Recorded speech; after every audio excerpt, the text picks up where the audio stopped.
구원의 문이 열려 있으니 이런 제목으로 말씀을 대언해 드렸습니다. 오늘은 하나님께 가까이함이 내게 복이라. 우리 한번 따라서 한번 하겠습니다. 시작. 하나님께 가까이함이 내게 복이라. 아멘. 오늘은 하나님께 가까이함이 내게 복이라는 제목으로 말씀을 대언하겠습니다. 이 세상에 사는 인생들은 대부분 자기 힘으로만 세상을 살아갈 수 없다는 것을 다 알고 있어요. 그래서 누군가의 도움을 받으려고 하는 것이죠. 그런 일환으로 시도하는 것이 사람들을 사귀어 인맥을 만들어 놓으려고 하는 것이죠. 많은 사람들을 새겨놓으면 자기가 필요할 때 언젠가 도움을 받을 수 있다는 생각 때문이죠. 그러나 더 지혜로운 사람이 있다는 거예요.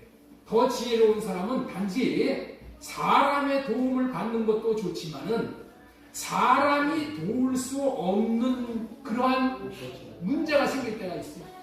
그런 문제까지 자기가 실제적으로 도움을 받을 수 있도록 절대자의 도움을 받기를 원한다는 거예요.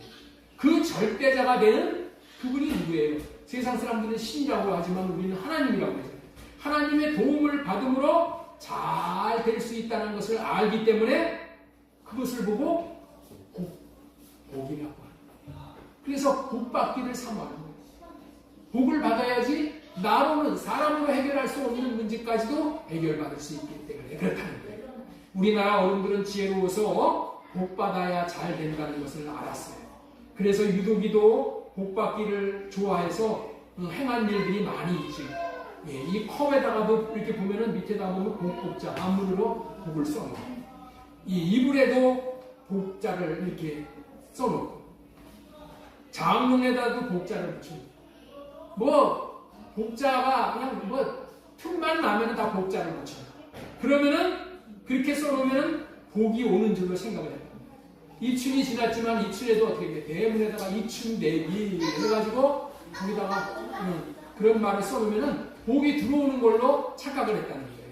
그뿐만이 아니라 유교에서도 복을 받아야 잘 된다는 것을 알고 5가지 복을 받아야 된다라고 가르쳤어요. 이 5가지 복이 뭐냐? 첫 번째, 유교에서 가르치는 복이에요.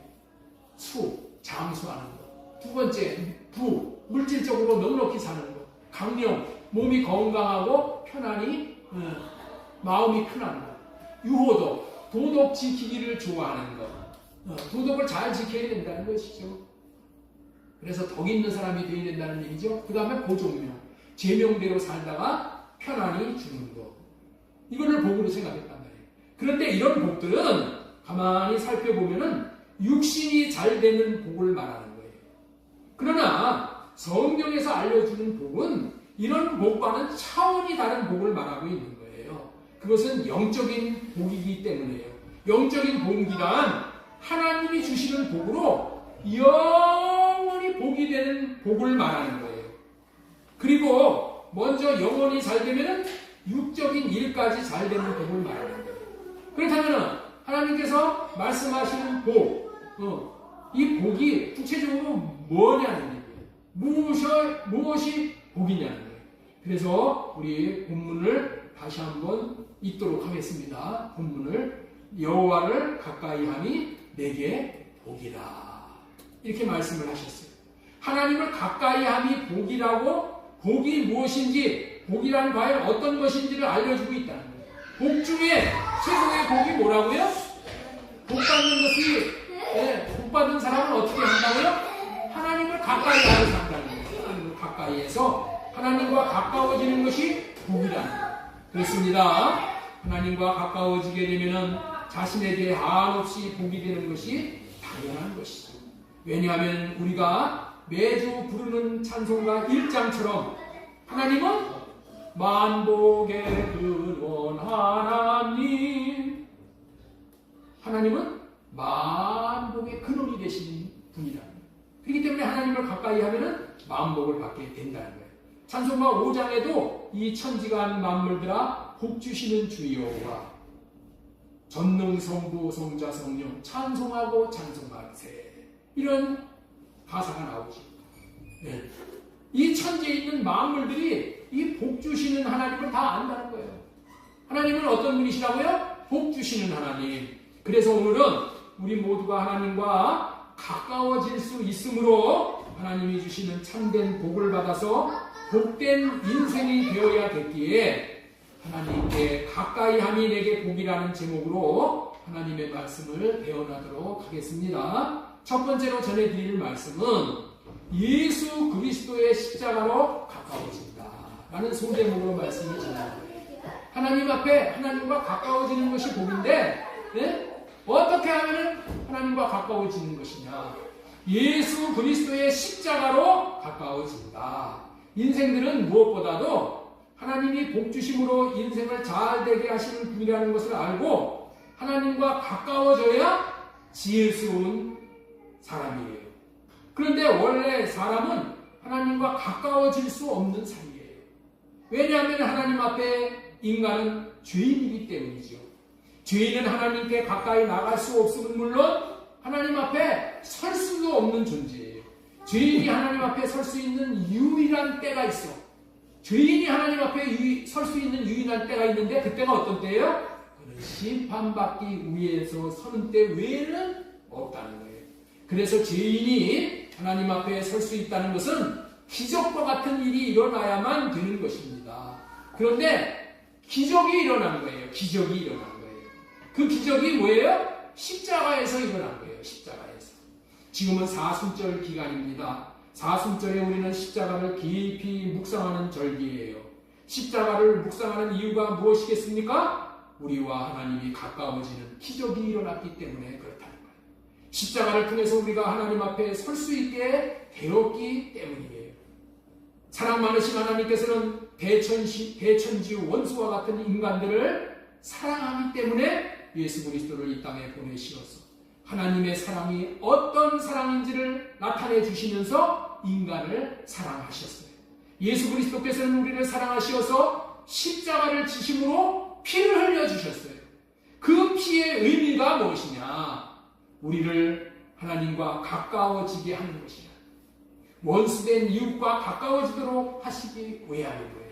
우리 에베소서 2장 12절 그때에 너희는 그리스도밖에 있었고 이스라엘 나라 밖의 사람이라 약속의 언약들에 대해서는 외인이요 세상에서 소망도 없고 하나님도 없는 자들이 이제는 전에 멀리 있던 너희가 그리스도 예수 안에서 그리스도의 피로 가까워졌느니라. 우리 16절에도 또 십자가로 이 둘을 한 몸으로 하나님과 화목하게 하려 하심이라. 여기서 우리는 복이란 무엇인가를 정확하게 알 수 있게 된 것이죠. 복이란 예수 그리스도로 말미암아 하나님과 사람이 가까워지는 것이 복이라는 거예요. 우리 한번 따라서 한번 하겠습니다. 복이란 예수 그리스도로 말미암아 하나님과 사람이 가까워지는 것이 복이다. 하나님과 사람이 가까워지면 사람은 잘 되는 거예요. 영혼이 먼저 잘 되고 그 다음은 육이 잘 되는 것이 복입니다. 이렇게 예수 그리스도로 말미암아 가까워지고 잘 되어지는 것이 복인데 이 원리가 한자에 복자에 그 복의 의미가 다 담겨져 있어요. 우리 한번 그 한자를 한번 복자를 한번 보겠습니다. 네. 이 복자가 맨 좌측에 복자 있죠. 그 복자 우측에 보면은 이 날일자가 있죠. 날일자. 날일자는 하늘을 의미하는 거예요. 하늘. 네. 그 다음에 그 밑에 맨 밑에 보면 밑에 밭전자는 땅을 의미하는 글자예요. 땅.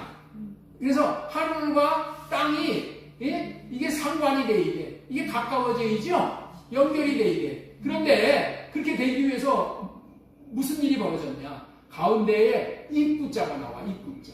입구자는 뭐예요? 사람을 의미하는 거예요. 이 사람이 어떤 사람이냐? 보통 사람이 아니야. 옆에 있는 그 십자가 나오죠. 네. 이거는 뭐야? 나타날 신이야.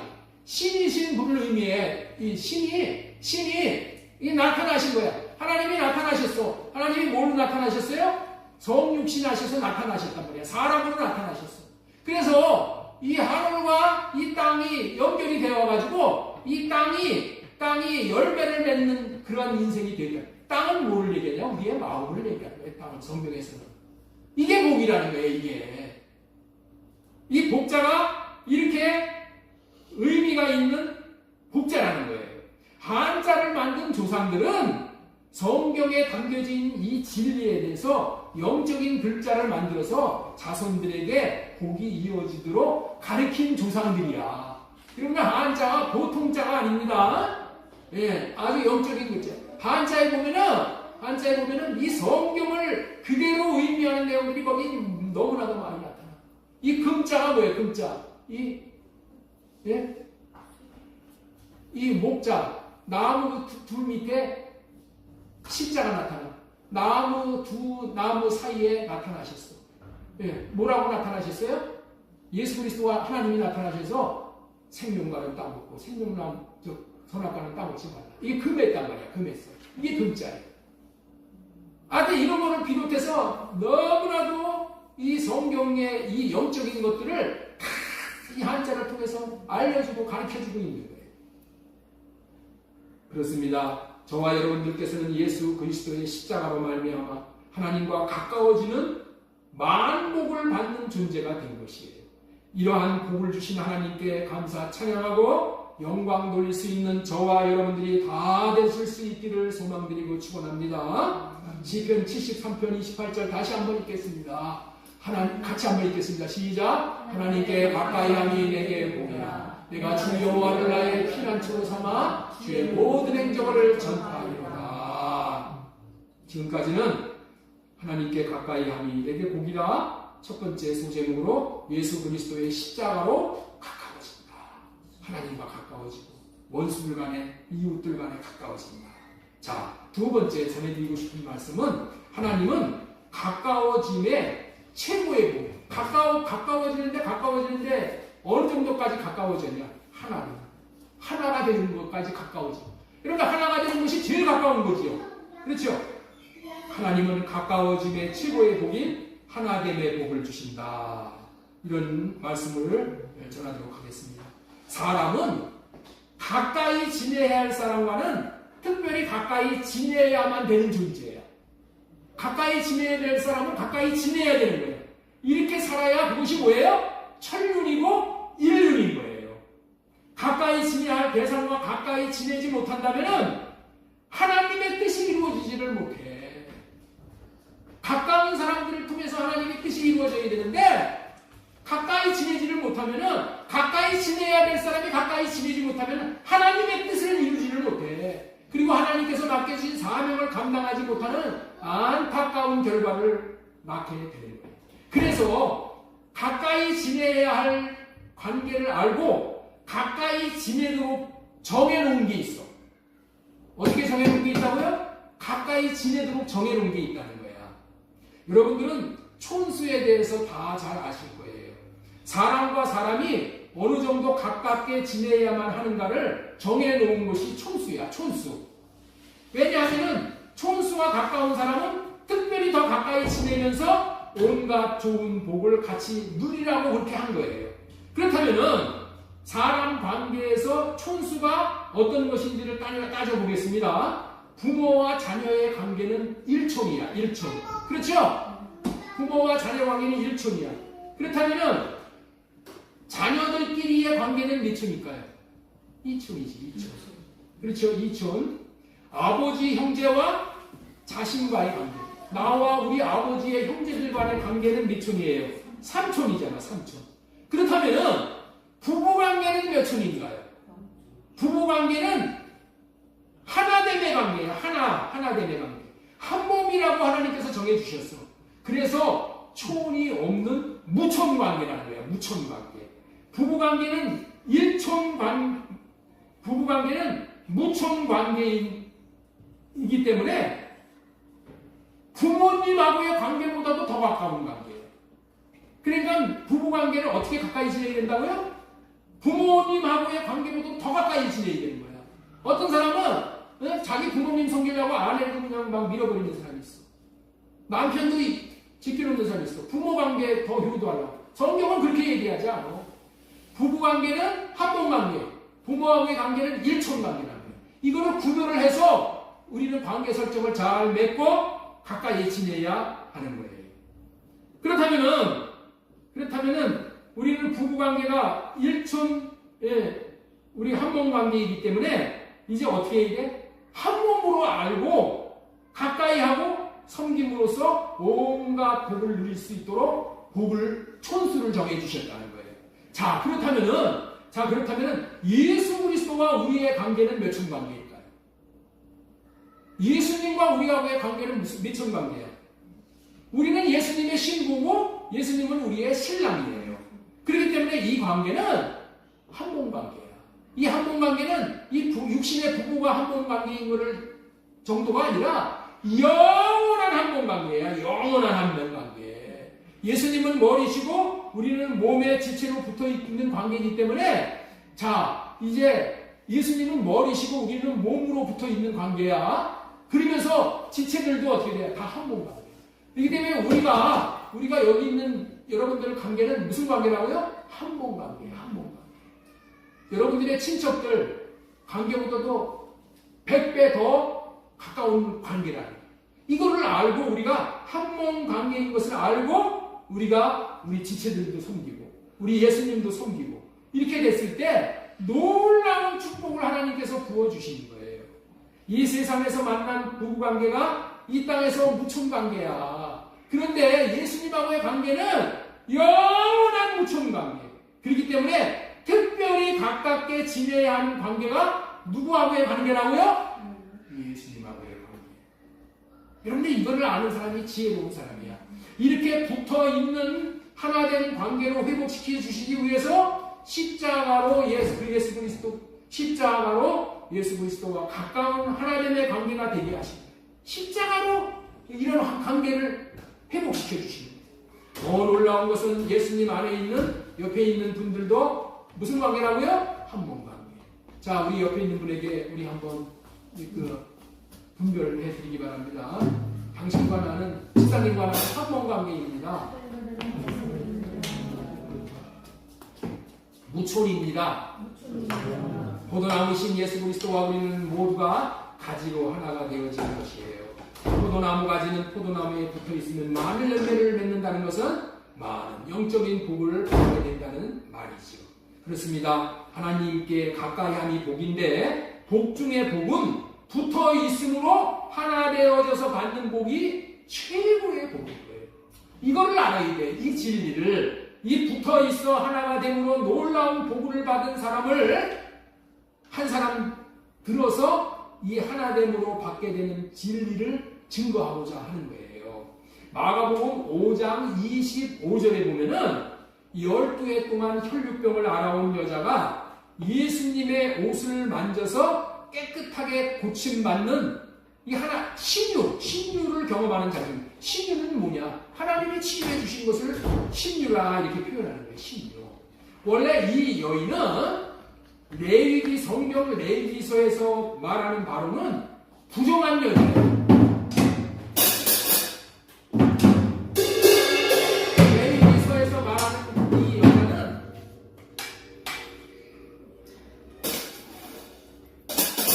이 부정한 여자예요. 성경에서는 부정한 여자가 깨끗한 옷을 만진다든지 깨끗한 사람과 접촉을 한다면은 그 깨끗한 것들이 다 부정해져 버리는 거예요. 그래서 이 부정한 여자는 더 이상 부정하게 되는 것을 막기 위해서 격리를 시켜놓고 지내게 했어요. 격리를 시켜놓은 부정한 여자. 왜? 이 여자가 손대는 것만은 다 부정해져 버리니까.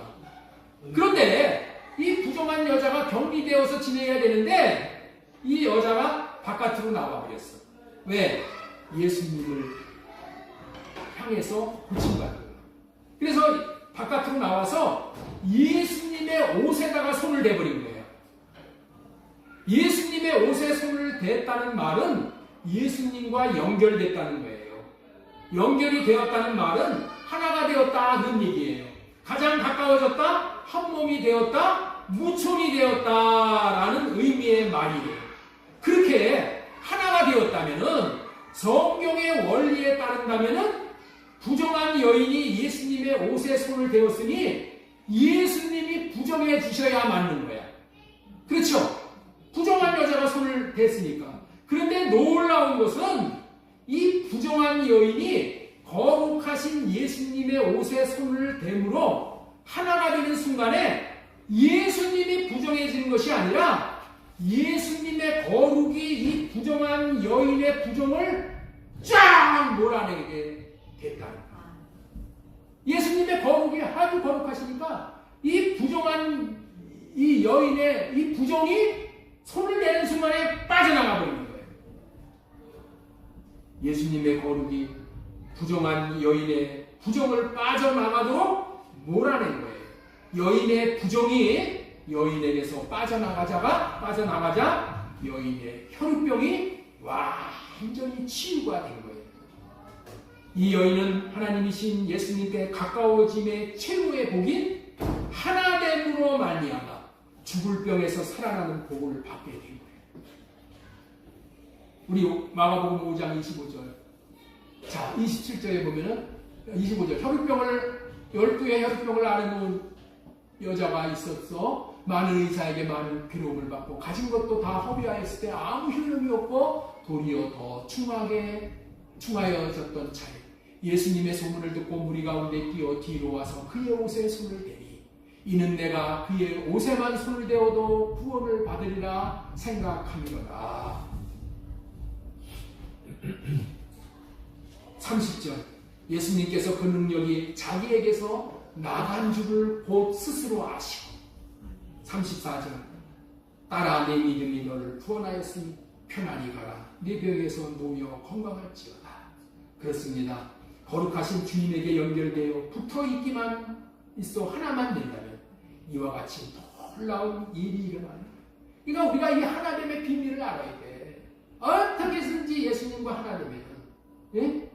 내 모든 저주와 질고가 다 꺼져나가. 우리는 다 부정한 자들입니다. 저와 여러분들은 다 부정한 자들이에요. 이사야 64장 6절 보겠습니다. 무릇 우리는 다 부정한 자 같아서 우리의 의는 다 더러운 옷 같으며 우리는 다 잎사귀같이 시들므로 우리의 재앙이 바람같이 우리를 몰아가나이다. 부정한 자들이기에 그래서 만병을 지니고 사는 거예요. 우리 중에 병들지 않는 사람은 지금 한 사람도 없어. 다 병들이. 그런데 우리의 영혼과 육신에 걸려있는 만병도 예수님과 하나로 붙어있게만 되어진다면, 마음으로 하나가 되어지기만 한다면, 영의 세계는 마음의 세계, 마음으로 하나가 되어지기만 한다면 예수 그리스도 안에 있는 거룩한 권세가 역사를 몰아내는 거예요. 그 결과가 우리의 부정으로 말미암아 오는 모든 저주를 가져오는 만가지 질병과 질교도 빠져나가게 되어 있는 거예요. 고침받고 회복되어진다는 증언의 말씀이에요. 이것이 하나님께 가까이 함이 내게 복이라 하는 말씀이신 거예요.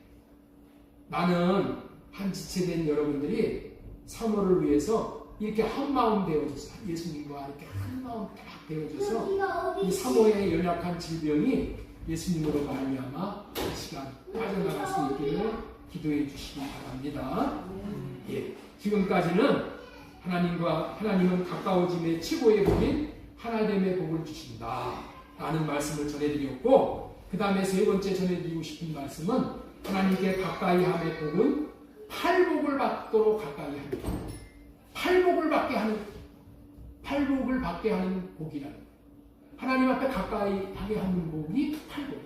여러분들, 우리 모두는 복을 받기를 원해. 그런데 복이 무엇인지를 아는 개념이 우리와 세상 사람은 달라요. 세상 사람들은 아까도 말씀했지만 부와 성공과 건강과 명예를 복된 삶의 기준으로 삼잖아요. 하지만 예수님께서는 산상수훈의 첫 부분에서 세상의 기준과는 전혀 다른 하나님 나라의 복에 대해서 말씀을 하십니다. 이 복으로 8가지의 복을 알려주시는데 우리는 그 복을 팔복이라고 부르는 거예요. 팔복이 왜 그토록 중요하냐면은 우리가 하나님의 나라를 누릴 수 있기 위해서 가져야 될 성품과 마음가짐을 갖도록 이끌어주는 인격을 갖도록 이끌어주는 하나님 나라의 법에 해당되는 내용들이 이기 때문에 그런 거예요. 세상의 가치관과는 완전히 다른 관점을 제시하고 있는 복을 받는 법으로 팔복을 지금 제시해주고 있는 거예요. 오늘 이 말씀을 통해서 진정으로 복된 삶이 무엇인지를 함께 나눌 수 있었으면 좋겠어요. 우리는 세상에 주겠다는 복이나 자신이 받기 원하는 복을 받는 것이 아니라 하나님이 주시고자 하는 18가지의 복을 받아야 정말 복을 받는 것으로 참으로 행복할 수가 있는 것입니다. 그래서 이 8가지의 복을 받은 사람을 복이 있는 사람이다 라고 부르는 거예요. 그런데 우리가 알아야 할 것은 새 언약의 중보자이신 예수 그리스도로 말미암아 이 8가지의 복을 받게 된다는 거예요. 이 8가지의 복의 내용이 무엇인지를 여기 이렇게 적어놨어요. 한번 보겠습니다. 천국을 소유하게 되는 것, 하나님의 위로를 받는 것, 천국 땅을 기업으로 받는 것, 영적으로 배부름을 받는 것, 하나님께서 긍휼히 여겨 주시는 것, 하나님을 보게 되는 것. 하나님을 보고 사는 것보다도 더 복된 게 어디 있겠어요? 하나님의 아들이라 일컬음을 받는 것, 예수 그리스도로 말미암아 어떤 말도 들을 수 있는 자가 된다. 어떤 말을, 남에게 어떤 모욕을 당하고 어떤 수치의 말을 하더라도 그런 것까지 들을 수 있는 그런 사람이 되는 거예요. 어떻게 되면은 이 팔복의 복을 받으면 그렇게 된다. 이 팔복이 얼마나 어마어마한 복인 줄을 그 의미와 가치를 우리는 알아야 돼요.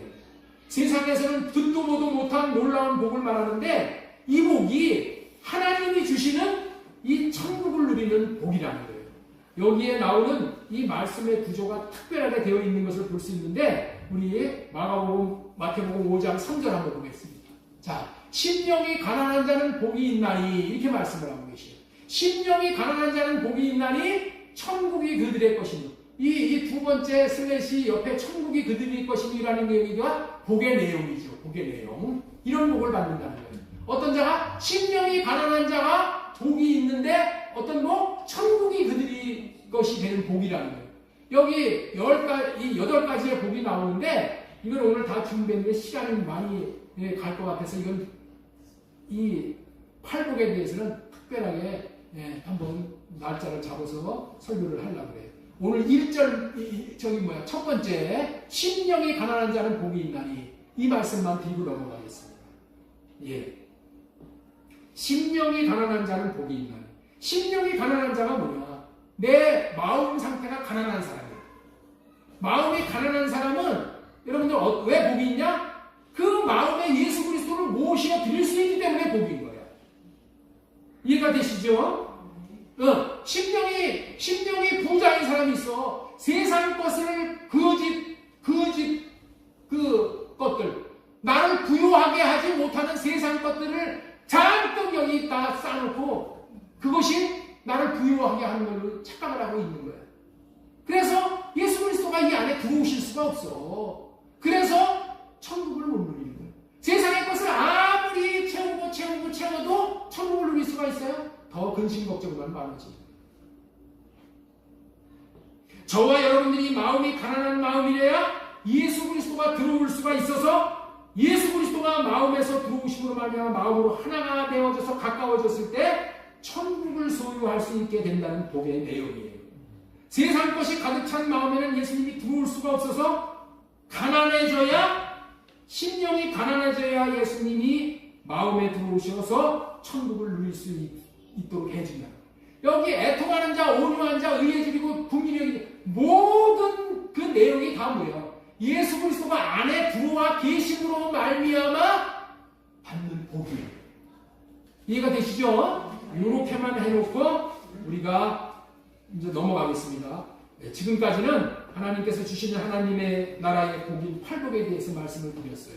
우리 모두는 이제 알게 되었습니다. 하나님께서 주시는 팔복을 받을 수 있는 사람이 되는 것도 예수 그리스도를 내 마음에 모심으로 예수 그리스도와 하나됨으로 최고로 가까운 관계, 무천 관계가 되어져서 자신의 생각을 할례받고 주님이 주시는 마음으로 삶으로 받는 복이기 때문에 하나님께 가까이 함이 내게 복이라는 설교 말씀과 일맥상통하는 거예요. 오늘 본문에 하나님 하나님께 가까이 함이 내게 복이다. 그 얘기나 오늘 이 팔복에서 말씀하시는 은혜요. 예수님이 내 마음에 들어오셔서 내 심령이 가난해서 예수님이 내 마음에 오셔서 마음에서 예수님과 하나 되어져서 가까이 되는 것입니다.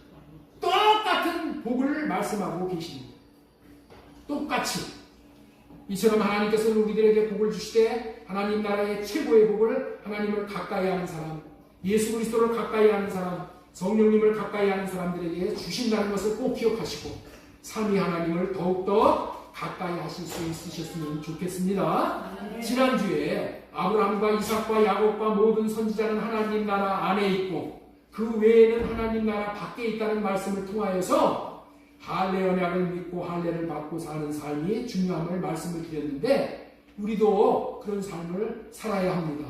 내 생각은 할례 받고 주님이 주시는 마음으로 사는 삶이 궁극적으로 팔복을 받아 누리는 주인공이 된다는 것을 마음으로 깨달은 바대로 살아서 이제 하나님의 영광을 보시는 순간순간의 삶이 되실 수 있기를 바랍니다.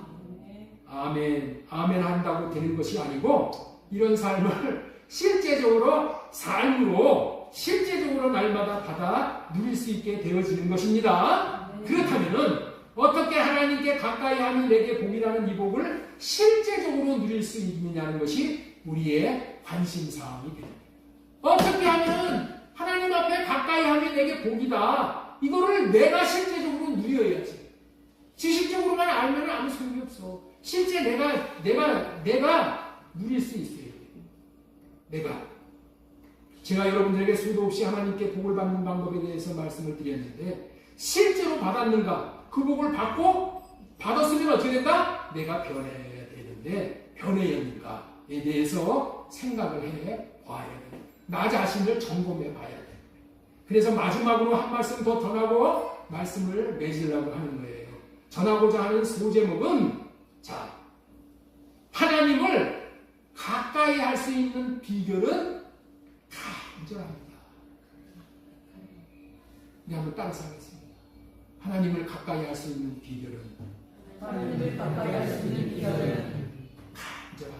간절합니다. 우리는 늘 우리의 생각의 수준을 벗어나 생각을 뛰어넘는 돌파하는 삶을 살 수 있어요. 매일 앞에 육신의 생각에 걸려가지고 거기에 넘어져. 이러면 안 돼. 육신의 생각 아무리 장애물이 있어도 이거를 뛰어넘어야 돼. 돌파를 해야 돼. 돌파. 여러분들 운동 경기장에 보면은 장애물 경기가 있잖아요. 장애물을 이 돌파를 해야 돼. 그런데 돌파를 하지 못하고 맨날 그 앞에 가서 주저앉아. 맨날 그 앞에서 걸려 넘어져. 이러면은 하나님도 안타까워. 저도 안타까운 거예요. 하나님께 가까이 하니 내게 복이라고 하셨는데도 우리는 종종 이렇게 여기고 살아요. 어떻게 여기고 산다고요? 이렇게 여기고 살아요. 하나님을 가까이 하고 살면은 잘 사는 것이고 가까이 하지 않고 그럭그럭 살면은 중간 가는 삶이라고 자신이 스스로 평가해요. 네? 하나님을 가까이 하면은 잘 사는 삶이고 그냥 뭐 가까이 하지 않고 내가 그냥 적당히 살아도 중간은 가는 삶이다. 이렇게 여긴다는 거야. 이렇게 여기는 것이 문제야.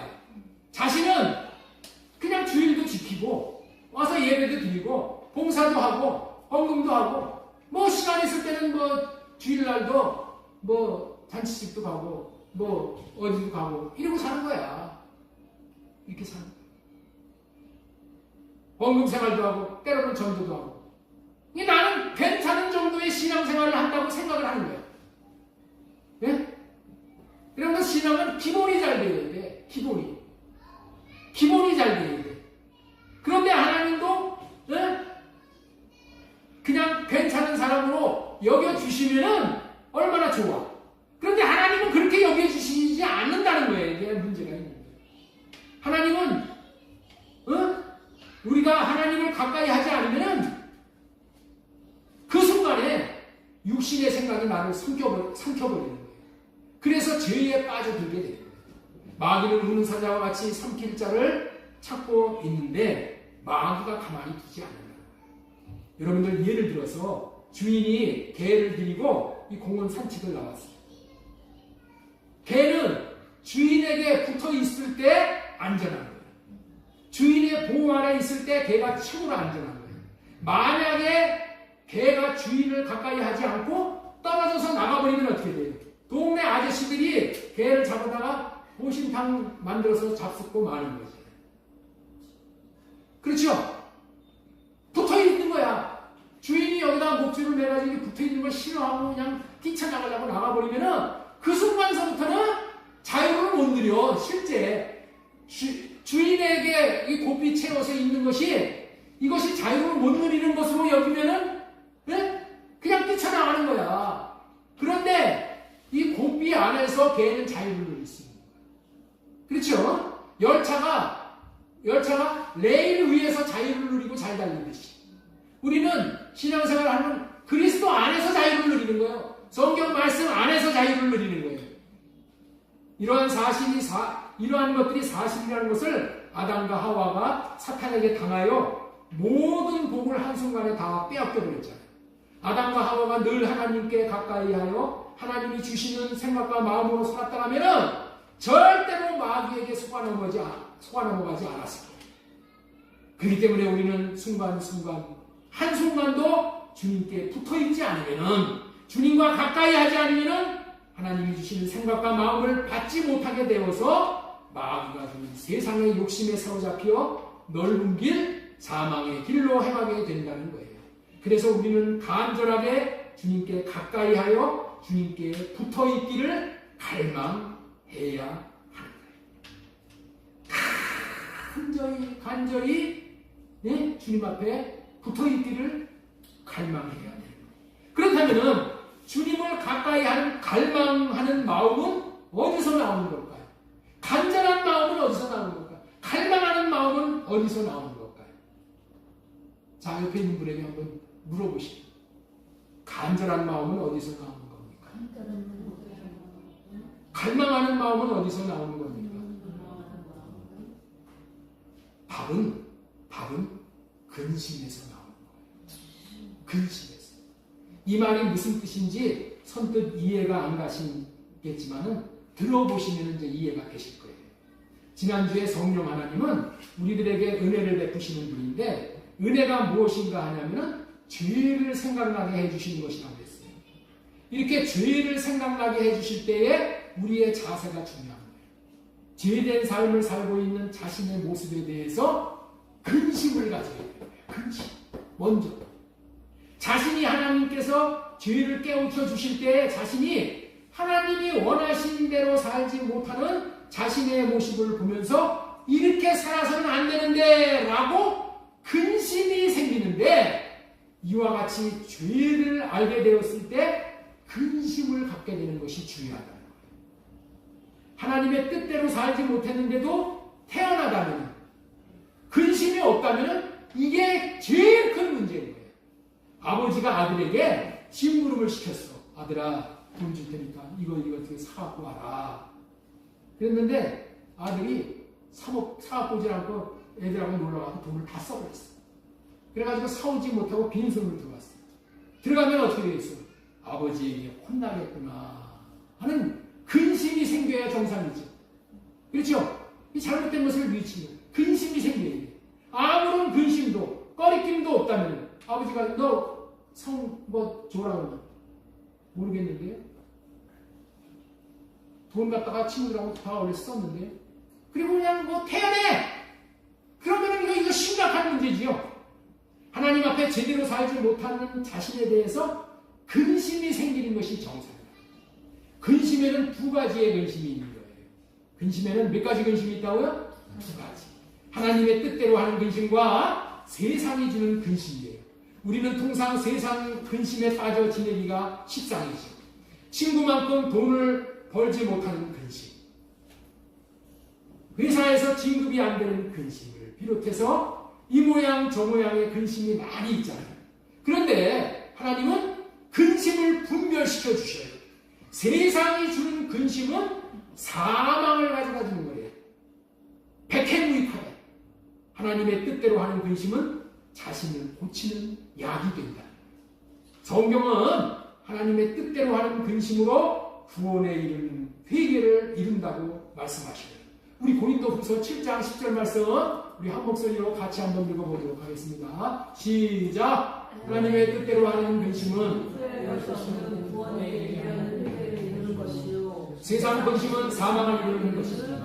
이쪽에 한번 하시고 이쪽에 한번 해보세요. 이쪽에 한번 크게 한번 읽어보시죠. 시작! 하나님의 뜻대로 하는 근심은 후회할 것이 없는 구원에 이르게 하는 회개를 이루는 것이요 세상 근심은 사망을 이루는 것입니다. 이쪽에서 한번 해주세요.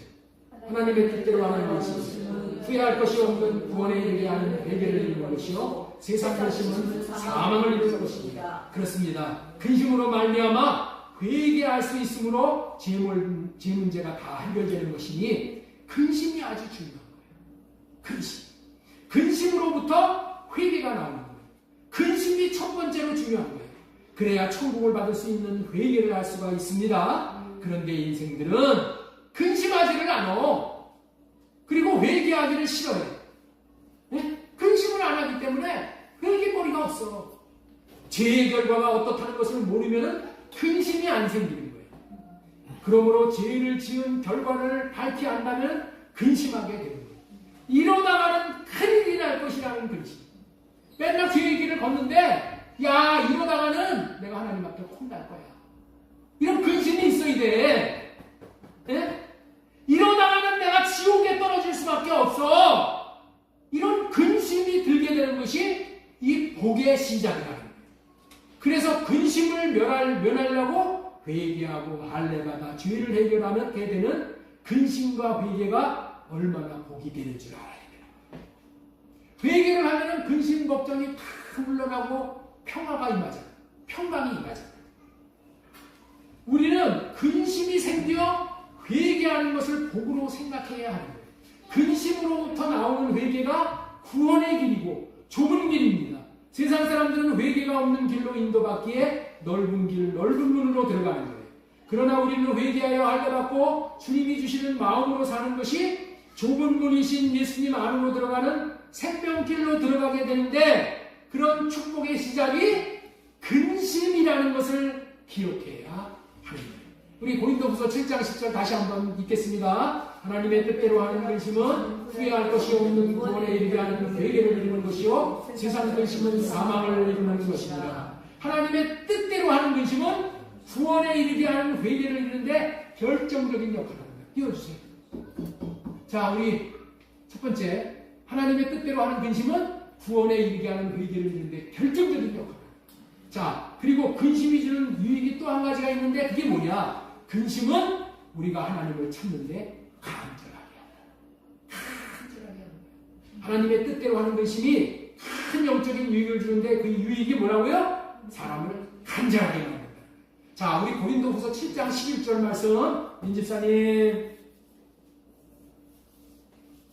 자, 우리 한번 읽겠습니다. 11절. 보라, 하나님의 뜻대로 하게 된 이 근심이 너희로 얼마나 간절하게 하며 이 근심이 너희로 얼마나 간절하게 하며 그 밑에 보면 얼마나 두렵게 하며 얼마나 사모하게 하며 얼마나 열심히 있게 하며 이렇게 된다. 근심으로 말미암아 우리가 하나님을 간절히 찾게 된다.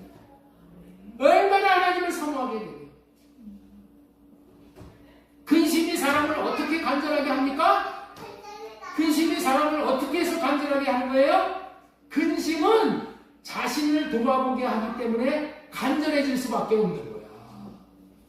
자신은 어떻게 해서든지 하나님이 원하시는 대로 살고자 하는데 자신의 삶을 되돌아보면 늘 육신의 생각에 넘어지는 모습과 죄와 타협하는 모습을 발견하면서 근심이 되는 거예요. 근심이 되는 거예요. 자신의 생각, 자신의 힘과 노력으로는 안 된다는 것을 알기 때문에 이래서는 안 되지. 이래서는 하나님께 징계를 받지. 버림당하지 하면서 근심이 들게 되는 거예요.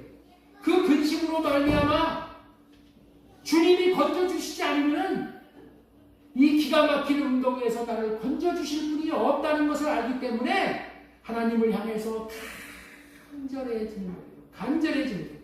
주님, 나를 이 사망의 몸에서 건져주세요. 나를 주님께서 붙들어 주시고 사랑과 긍휼로 건져주시지 않으면 나는 이 저주의 몸에서 벗어날 수가 없습니다. 여러분들이 지금 선을 행하려고 하더라도 하나님의 율법을 지키려고 해도 지켜집니까? 안 지켜지는 거예요. 안 살아보니까 아이 그렇게 살면 되지 이렇게 얘기하는 거예요. 안 그래. 살라고 하면 할수록 더 넘어지는 거예요. 이게 육신의 몸을 입은 우리들의 실상이라는 거예요. 그래서 육신으로 사는 내 삶을 주님 할례해 주시고 육신의 생각 할례 시켜주시고 주님의 마음을 주셔서 주님의 마음으로 내가 살 수 있게 해주세요. 주님의 마음으로 하나님도 사랑하고 교회도 사랑하고 아내도 사랑하고 남편도 사랑할 수 있게 해주세요. 이 간절하게 된다는 거예요. 네? 이렇게 간절하게 찾게 된 거예요.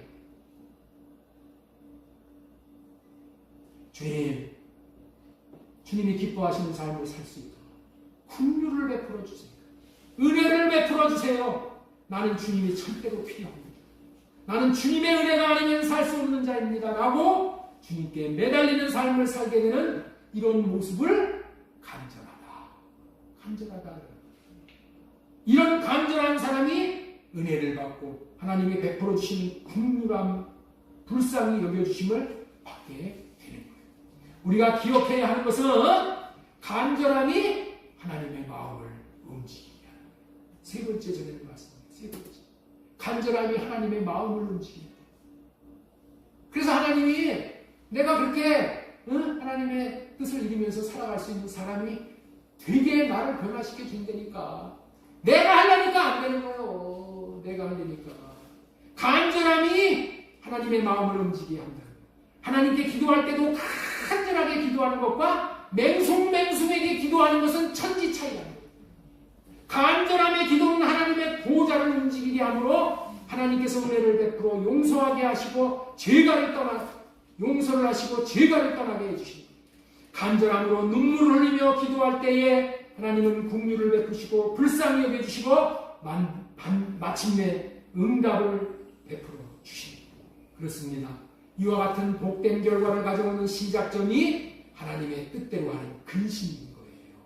하나님의 뜻대로 하는 근심은 간절히 찾게 되고 간절히 찾음이 하나님의 마음을 움직이게 되어져 하나님께서 저와 여러분들을 향하여 얼굴을 비춰주시며 하나님의 은혜를 베풀어 주시고 불쌍히 여겨주시는 지름길이 되는 거예요. 세상 사람과의 관계에서도 간절해야 그 사람의 마음을 움직여. 세상 사람들하고의 관계에서도 해주면 해고 말고 싶으면 말고 이러면은 세상 사람들의 마음도 안 움직여. 도와주셔야 됩니다. 당신이 꼭 나 한 번만 도와주셔야. 간절하게 나갈 때 세상 사람들도 도와준단 말이에요. 그러니 하나님과의 사이에서는 더욱 간절해야 하나님도 감동을 받으시고 하나님께서 마음을 여시고 이 일을 되게 해주신다. 지지난주에 아반떼 중고차를 사게 되었어요. 어떻게 사게 되었냐면은 당근에서 이 차 저 차를 알아보는데 너무 시간이 많이 걸리는 거예요. 목사가 맨날 당근이나 쳐다보고 이게 좀 중고차 내가 살라고 이게 너무 시간이 많이 걸려요. 그래서 하나님 이 목사가 이런 것에 너무 이렇게 시간을 낭비하게 해서 되겠습니까? 영적으로 좋은 것이 아니잖아요. 그래서 빨리 중고차 살 수 있게 해주세요. 기도하면서 찾고 있는데 아침에 일어나 당근에 들어가 보니까 전날 밤에 무사고차가 나와 있는 거예요. 무사고차가 나와 있으면 아주 뱀빛같이 그냥 사가지고 가버려요. 그래서 이게 밤사이에 늦은 감이 있었지만은 그래서 아침에 일어나서 문자를 했더니 이미 보러 오겠다는 사람이 있어서 그 사람과 불발이 되면은 연락을 주겠다는 거예요. 그런데 제 마음에 벌써 이 사람 불발이 되더라도 줄 섰다는 그런 마음이 들어온 거야. 많은 사람이 기다리고 있다는 마음이 들었어요. 그래서 문자를 한 거예요. 내가 그 차를 꼭 사고 싶으니까 불발이 되면은 꼭 저에게 연락을 해주세요. 라고 간절한 마음을 담아서 긴 장문을 보냈어요. 그리고 그 오겠다는 사람 오후에 오겠다고 했어요. 오후에. 오후에 그 차를 사러 오겠다는 사람 그 마음을 변화시켜 주셔서 사정이 생겨서 불발이 되게 해주세요 하고 간절하게 기도를 했어.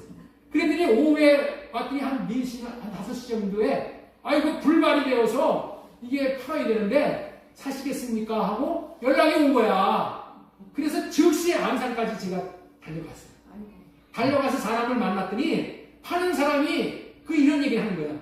먼저 사겠다는 사람들이, 나보다 먼저 사겠다는 사람들이 많이 왔었다는 거야. 그 시간에도 연락이 오는 거야. 그 시간에.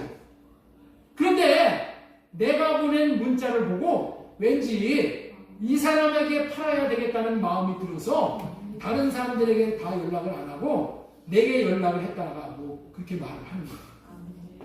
그 말을 듣고 간절함이 사람의 마음을 움직인다는 것과 간절함이 좋은 차를 살 수 있도록 성사시켰다는 것을 체험을 했어요. 그렇습니다. 사람의 마음도 간절함으로 움직이는데 하나님께 간절한 마음으로 나간다면 하나님께서 마음을 여시지 않겠습니까? 하나님은 간절하게 나아가는 것을 기뻐하시는 분이십니다. 한 단계 더 나가서 하나님은 간절한 마음으로 눈물을 흘리며 하나님 앞에 기도할 때 하나님은 눈물에 약하시고 하나님께 기도로 나아갈 때 눈물의 기도로 나아갈 때 그 간절한 마음, 그 간절한 눈물을 보고 하나님께서 기도에 응답하시는 하나님이에요. 궁극적으로 영적인 일을 성취시키는 데는 간절함이 절대적으로 중요한 거예요. 필수적으로 중요한 거예요. 간절함으로 하나님 앞에 나아가는 것이 또 중요한 것은 마지막으로 간절함으로 하나님 앞에 나아가는 것이 또 중요한 이유는 네 번째, 간절함이 하나님의 위로를 받게 되었습니다. 간절한 마음으로 회개하고 할례받고 주님의 마음을 구하여 나아가는 자들이 하나님의 위로를 경험하게 된다는 거예요. 간절함이 하나님의 위로를 받게 되는 것이 이게 하나님의 원리야. 우리 모두는 하나님의 위로가 필요한 사람입니다. 하나님의 위로가 없이 광야와 같은 세상 길을 성공적으로 걸을 사람은 없어요. 하나님은 우리를 좁은 길로 걷게 하시면서도 때때로 위로하셔요. 마침내 좁은 문 안으로 들어가게 하시고 구원하심으로 그간의 좁은 길을 건너라 고생과 수고한 것들을 단번에 위로하시고 또한 우리를 천국에 들어가게 하심으로 위로하시는 분이시고 좁고 협착한 길을 걷는 저와 여러분들에게 좁고 협착한 길을 걸어가니까 얼마나 고생이 많아요. 얼마나 외로워요. 그런데 하나님이 위로를 해주신다니까 좁은 길을 걸으며 나아가는 사람들에게 하나님은 수고했다고 위로해 주시는데 그 위로가 마침내 하나님이 나타나 주십니다.